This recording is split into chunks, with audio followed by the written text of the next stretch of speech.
there, it's me, Hassa with WTI. And I was used to using brushes to set my makeup with my loose powder after I was done. But then I discovered that triangle makeup puffs make a huge difference. And that's why I got this set of 6 pieces of these Pimoys powder puffs. I am in love with them. They have a great design that help me apply my powder on difficult to reach areas such as my dark circle area, my nose and T-zone. That's why I love these puffs. They're also washable, so I can reuse them as many times as I want.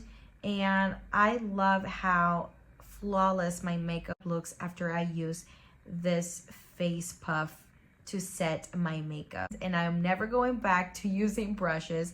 I really think these ones are great. The size is perfect. They fit 2 of my fingers so that I have a lot of precision when I'm applying my makeup, because it comes with a little holder right there. So it's a pretty versatile product that I recommend to anyone. And that is my point of view.